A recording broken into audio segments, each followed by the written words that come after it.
الحمد لله رب العالمين والعاقبة للمتقين والصلاة والسلام على سيد الأشرف الأنبياء والمرسلين أما بعد أعوذ بالله من الشيطان الرجيم بسم الله الرحمن الرحيم والضحى والليل إذا سجى ما ودعك ربك وما قلى صدق الله مولانا العظيم خلقت مبرأ من كل عيب كأنك قد خلقت كما تشاء وأحسن منك لم تركت عيني وأجمل منك لم تلد النساء وہ جو نہ تھے تو کچھ بھی نہ تھا، وہ جو نہ تھے تو کچھ بھی نہ تھا، وہ جو نہ ہوں تو کچھ بھی نہ ہو، وہ جان ہے جہان کی، جان ہے تو جہان ہے انہی کے دم قدم سے باغ عالم میں بہار، ہے انہی کے دم قدم سے باغ عالم میں بہار، وہ نہ تھے عالم نہ تھا، گر وہ نہ ہوں عالم بھی نہ ہو۔ عزیزان محترم، آج سے ہم باقاعدہ سید عالم، فخر عالم، سید العرب والعجم، محبوب کائنات آقا علیہ الصلاۃ والسلام کے فضائل حمیدہ، اوصاف کمالیہ، حسن سیرت، حسن صورت، نبی کریم صلی اللہ علیہ وآلہ وسلم کی صفت حیا، حسن اخلاق، میرے آقا کا اٹھنا بیٹھنا، چلنا پھرنا، کلام کرنا، لیٹنا، تکیے پر لیٹنا،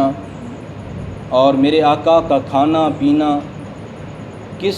کھانے کو پسند فرمانا، کس طرح کی سبزیوں کو پسند فرمانا، کس طرح کے پھلوں کو پسند فرمانا، اور کس طرح پھلوں کو کھانا، کس طرح پھلوں کو تقسیم کرنا، میرے آقا علیہ الصلاۃ والسلام کی پھر صفت عطا، حضور کی صفت رضا، میرے آقا کی صفت شفاعت، میرے آقا علیہ الصلاۃ والسلام کے اس کے علاوہ اور بھی اوصاف حمیدہ جن کو ہم بالتفصیل ہر روز بیان کریں گے۔ سامعین کرام، آج میرے آقا کی تشریف آوری اور حضور سرور کائنات کی صورت مقدسہ اور حلیہ مقدسہ کے متعلق آج ہم گفتگو کریں گے۔ سامعین اعظام، میرے آقا کی آمد سے قبل ہر طرف اندھیرا ہی اندھیرا تھا، کالی گھٹائیں افق پہ چھائی ہوئی تھیں، چاند تو تھا لیکن بے نور سا تھا، تارے بھی موجود تھے اور وہ تارے بجھے بجھے سے موجود تھے، آفتاب تھا لیکن ڈوبا ڈوبا سا تھا، عقلوں پر پردے پڑ چکے تھے، دل اجڑ گئے تھے، ختم اللہ علی قلوبہم وعلی سمعہم وعلی ابصارہم غشاوۃ ولہم عذاب عظیم۔ عقل تھے تو صحیح لیکن ان میں سوچنے کی قوت نہیں تھی، سمجھنے کی قوت نہیں تھی، دل سیاہی کی وجہ سے کالے ہو چکے تھے، سیاہ دھبے پڑ چکے تھے، ان میں سوچنے سمجھنے کی قوت سلب کر لی گئی تھی۔ بہاروں کو خزاؤں نے لوٹ لیا تھا، چمن ویران سا لگتا تھا، پھر یوں افق در افق جھل ملائی شفق، شب پہ جس طرح شب خون مارا گیا، اور پھر نور کا ایسا تڑکا ہوا، ہر طرف انقلاب حسین آ گیا، سیل انوار رحمت رواں جو ہوا، سیل انوار رحمت رواں جو ہوا، نور ہی نور تھا جس طرف دیکھیے، دیداؤ دل اجالوں میں ڈوبے ہوئے، دیداؤ دل اجالوں میں ڈوبے ہوئے، جلوائے طور تھا جس طرف دیکھیے، پھر ہاں وہ آنے والا آ گیا جس کا ازل سے انتظار تھا، جس کا گھڑیوں انتظار کیا جاتا رہا، جس کے لیے یہ عالم سجایا گیا، جس کے لیے یہ رونق سجائی گئی، جس کے لیے یہ چہل پہل سجائی گئی، یہ سب جس کے لیے بنایا گیا، جب وہ آیا مصطفیٰ مصطفیٰ آ گئے آ گئے، آج دنیا میں خیر الورا آ گئے، مصطفیٰ مصطفیٰ آ گئے، آج دنیا میں خیر الورا آ گئے، ہر طرف ہے نیازی سما عید کا، ہر طرف نیازی سما عید کا، مصطفیٰ آ گئے مجتبیٰ آ گئے۔ میرے آقا کی تشریف آوری ہوئی، اللہ نے میرے آقا کی آمد کے صدقے کفر و شرک جو صدیوں سے چلا آ رہا تھا، اس کی جڑیں کمزور ہوتی شروع ہو گئیں اور کفر کانپنے لگا۔ پھر میرے آقا کا حسن، اللہ نے میرے آقا کو ایسا حسین ایسا جمیل چہرہ عطا فرمایا، میرے آقا کے نور سے، میرے آقا کے نور کی لائٹوں سے وہ عالم کی جو سیاہی تھی، جو کفر و شرک کی سیاہی تھی، وہ آہستہ آہستہ چھٹنی شروع ہو گئی، وہ آہستہ آہستہ دور ہونی شروع ہو گئی۔ تو میرے آقا کا حسن بھی ایسا کمال تھا، پھر ایسا حسن کیوں نہ کمال ہوتا۔ اللہ نے جو قرآن میں جا بجا قسمیں اٹھائی تھی، سیدنا علی المرتضیٰ رضی اللہ تعالی عنہ ارشاد فرماتے ہیں، لم ارى قبلہ ولا بعدہ مثلہ، لوگو میں نے آپ جیسا حسین نہ تو پہلے دیکھا ہے اور نہ بعد میں دیکھا ہے۔ پھر رضا بول اٹھے سیدنا علی رضی اللہ تعالی عنہ کی بات کی ترجمانی کرتے ہوئے، حسن تیرا سن دیکھا نہ سنا، حسن تیرا سن دیکھا نہ سنا، کہتے ہیں اگلے زمانے والے، کہتے ہیں اگلے زمانے والے۔ اور پھر یہی بات خود خالق حسن و جمال نے بھی کہہ دی، لیسا کمثلہ شیء، لیسا کمثلہ شیء۔ بھائی لوگو، بات یہ ہے کہ تم تو اللہ کے جیسا دعویٰ کرتے ہو، اپنے آپ کو خدا تصور کرتے ہو، یہ تو دور کی باتیں ہیں، یہ تو دور کی باتیں ہیں، تم تو میرے آقا جیسا بھی نہیں بن سکتے، تم تو میرے محمد کریم جیسے بھی نہیں بن سکتے۔ دنیا اگر ڈھونڈے گی ثانیہ محمد، دنیا اگر ڈھونڈے گی ثانیہ محمد، ثانی تو بڑی چیز ہے سایہ نہ ملے گا، ثانی تو بڑی چیز ہے سایہ نہ ملے گا۔ تو حضرت برا بن عازب رضی اللہ تعالی عنہ میرے آقا کے حسن و جمال کے متعلق فرماتے ہیں، ما رأیت شیئا قط احسن منہ، ارشاد فرماتے ہیں کہ میں نے اپنے آقا جیسا حسین و جمیل، خوبصورت، خوب روح میں نے آج تک کسی شخص کو بھی نہیں دیکھا۔ اور یہ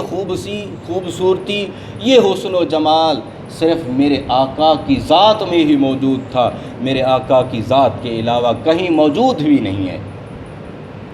اے مثل تو در جہاں نگارے، یزداں دیگرے نہ آفریدا۔ پھر یہ جگر بول اٹھا، حسن و جمال کی جذب و کشش کا یہ عالم کہ پیشانیاں جھکنے کو بے قرار تھیں۔ اعلیٰ حضرت فرماتے ہیں، پیش نظر وہ نو بہار سجدے کو ہے دل بے قرار، روکیے سر کو روکیے ہاں یہی امتحان ہے۔ جسم مبارک میرے آقا کا وہ کیسا تھا؟ تو سیدنا علی المرتضیٰ رضی اللہ تعالی عنہ اور سیدنا جابر بن سمرہ رضی اللہ تعالی عنہ، حضرت انس بن مالک رضی اللہ تعالی عنہ اور کثیر صحابہ کرام نبی کریم صلی اللہ علیہ وآلہ وسلم کے حلیہ مبارک کو بیان کرتے ہیں، فرماتے ہیں کہ میرے آقا کا رنگت، میرے آقا کی سنہری تھی، گندمی رنگت والے تھے میرے آقا، اور میرے آقا کا قد مبارک، حضور کا قد مبارک نہ تو زیادہ دراز تھا اور نہ زیادہ پست تھا،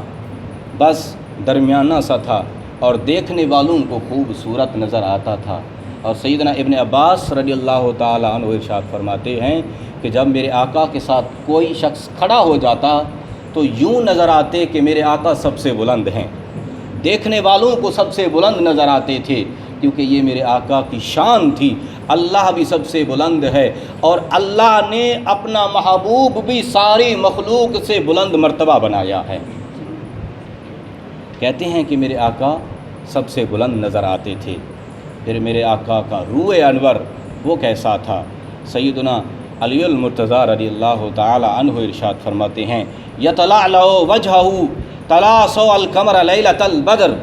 یا لیلۃ القدر۔ ارشاد فرماتے ہیں کہ چہرہ مبارک اس طرح چمکتا تھا جس طرح 14ویں رات کا چاند چمکتا تھا۔ اور حضرت اعلیٰ حضرت فرماتے ہیں بے داغ کے صدقے جاؤں، یوں دمکتے ہیں دمکنے والے، کیا مہکتے ہیں مہکنے والے، بو پہ چلتے ہیں بھٹکنے والے۔ میرے آقا کا حسن و جمال بھی خوبصورت تھا، چہرہ انور کی رونق تو بے مثال تھی، وہ خوبصورتی بے مثال تھی۔ سیدہ طیبہ عابدہ زاہدہ ام المومنین سیدہ عائشہ صدیقہ رضی اللہ تعالی عنہا ارشاد فرماتی ہیں کہ ایک رات دیا بھی بجھ گیا تھا، میں اپنے حجرے مبارک میں کھڑی تھی، میرے ہاتھ سے اچانک سوئی گر گئی، کپڑے سینے والی سوئی ہاتھ سے گر گئی، تو میں ٹٹولتی رہی ڈھونڈتی رہی، مجھے نظر نہ آئی، مجھے نہ ملی۔ تھوڑی ہی دیر بعد سید عالم وہ حسن و جمال کا مرقع میرے آقا کی ذات میرے حجرے میں تشریف لے آئی، تو اللہ کے حسن و جمال کا وہ مرکز میرے آقا جب میرے حجرے میں آئے تو حضور کے چہرہ انور کی شعاع جب میرے حجرے کے صحن میں پڑی، وہ گم شدہ سوئی میں نے نبی کریم کے روشن چہرے کی بدولت ڈھونڈ لی۔ تو حضرت جابر بن سمرہ رضی اللہ تعالی عنہ ارشاد فرماتے ہیں کہ ایک رات 14ویں کا چاند آسمان پہ اپنی آب و تاب کے ساتھ موجود ہے، اپنی کرنیں بکھیر رہا ہے، پورے عالم کو روشن کر رہا تھا۔ تو میں نے آقا کو دیکھا چلتے چلتے آ رہے تھے، حضور سرخ جبہ زیب تن کیے ہوئے تھے، تو دل سے میں نے پوچھا، میرے دل نے اچانک آواز دی، جابر بتا تیرا نبی سوہنا یا کہ آسمان کا چاند سوہنا؟ تیرا نبی حسن و جمال کا مرکز یا جو وہ میلوں دور کھڑا ہوا ہے جس نے پورے عالم کو منور کیا ہوا ہے،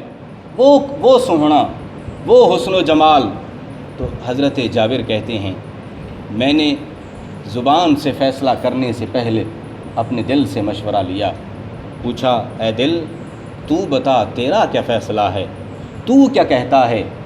تو کیا کہتا ہے کہ ان دونوں میں کون سا زیادہ حسین ہے، کون زیادہ خوبصورت ہے؟ میں نے ایک نظر آسمان کے چاند کی طرف اٹھا کے دیکھی اور غور و فکر سے دیکھتا رہا، پھر دوسری نظر میں نے آقا کے حسن و جمال کو دیکھا، حضور کے چہرہ انور کی طرف ڈالی، پھر حضور کی طرف دیکھتا رہا، پھر بے دھڑک میرا دل بول اٹھا ہوا عندی احسن من القمر، جابر یہ میرا فیصلہ ہے، تو مانے یا نہ مانے میں تیرا دل یہ فیصلہ دیتا ہوں، یہ جو حسن و جمال کا مرکز تیرے سامنے موجود ہے یہ آسمان کے چاند سے کہیں زیادہ خوبصورت ہے۔ یہ آسمان کا چاند یہ جو میلوں دور کھڑا ہو کے عالم کو منور کر رہا ہے، یہ میں کہتا ہوں کہ یہ روشنی اسی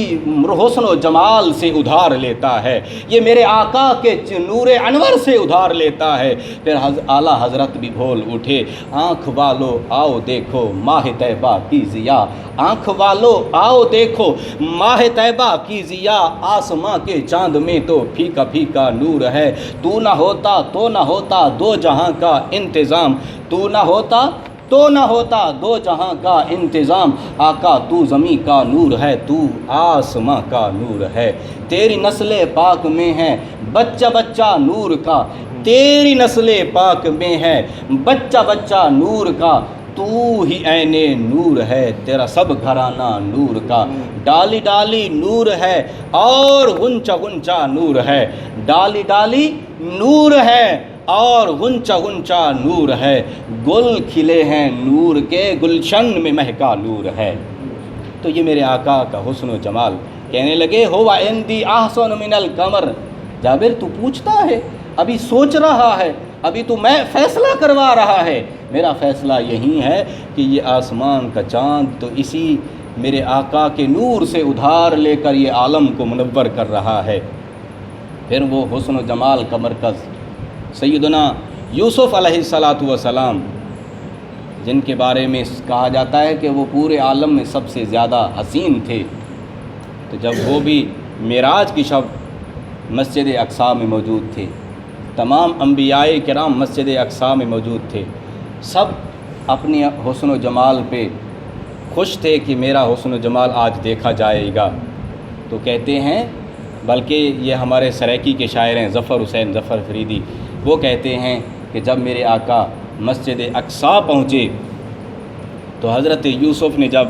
میرے آقا کے حسن و جمال کو دیکھا تو انہوں نے، سریکی کے شاعر نے تھوڑی سی وہ لکیر کھینچی ہے، وہ کہتے ہیں کہ میرے آقا جب مسجد اقصیٰ پہنچے تو حضرت یوسف نے میرے آقا کے حسن و جمال کو دیکھا تو وہ بول اٹھے حضرت یوسف اس طرح کہ میں تو سمجھا تھا کہ سب سے زیادہ میں حسین ہوں، میں تو سمجھا تھا کہ سب سے زیادہ میں حسین ہوں، معراج دی شب کو اقصیٰ وچ بن